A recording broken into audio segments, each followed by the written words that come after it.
Ni Mozambikera heldu nintzenean, ja Montepeseko proiektua martxan zegoen, ozan identifikazio bat, aurretik beste pertsona bate 2 urtez egin zegoen lana, eta proiektua funtzionatzen zabilen. Baina oso orduan hasi berria zen eta jende gutxiren partizipazioarekin ez. Hortan gu gero heldu nintzen ni, lan egiteko era marrupan mundukidek egiten zauen lan berdina instauratzea zen, nire lana ez, eta pasatu ginen 3 urte lan egitera asistentzia teknika aldatzen. Ekipo bat sortu, bai mundukideren laneko ekipoa, eta gero guk dakagun beste 30, 40 teknikari, gazenak, guk teknikari deitzen dugunak, baina azkenean beste erregio batetik ekartzen ditugun nekazari hobeak die, jartzen ditugunak lanean, eta honekin asistentzia teknikoko ekipo handituago bat egiten dugu.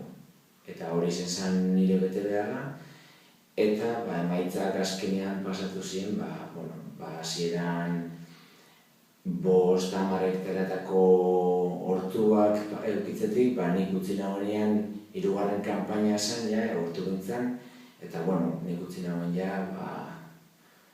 nire azkenengo kanpainan 82 hektare egin ziren, eta aurten ni joen da beste bate bukatu da nire lana, eta hor bukatu die 200 hektare ingurun.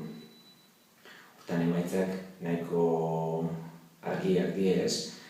Beste gauza, gure problema, Montepesen adibidez da uraren problema, ur gutxi dago, baina erreka bat dago. Pastan dena da, hortuak egiteko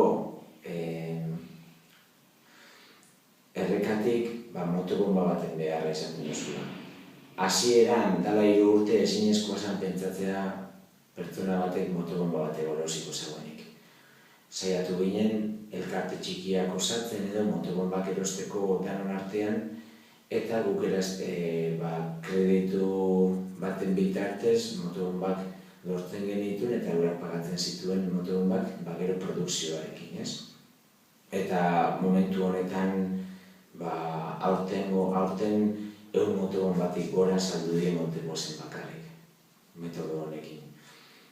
Eta jende asko individualki, hortan horrek esan gure dau, errenta maila nekazarien artean asko igo dela. Zeolako motobomba batek ja 300 euro balixo dago. Eta Mozambiken ni sartu nintzenean gobernuak egindako lan baten, nekazal familiak 150 euroko estimazioa zeukan eginda, familia osoaren dako, familia izango zen 5 pertsona, urte osorako. Irabazten da bendigo hortan.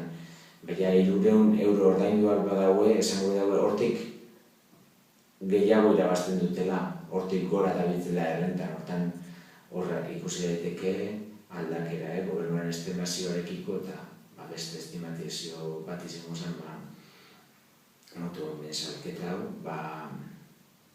horri irabazten dutena, diferentzia handia dago errenta mailan.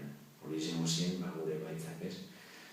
Eta pasatu ginen, ni heldu nintzenean 150 pertsona ingurukin lan egitetik, orain 1500-netik gora pertsonak edo askotan familiak lan egiten dute gurekin.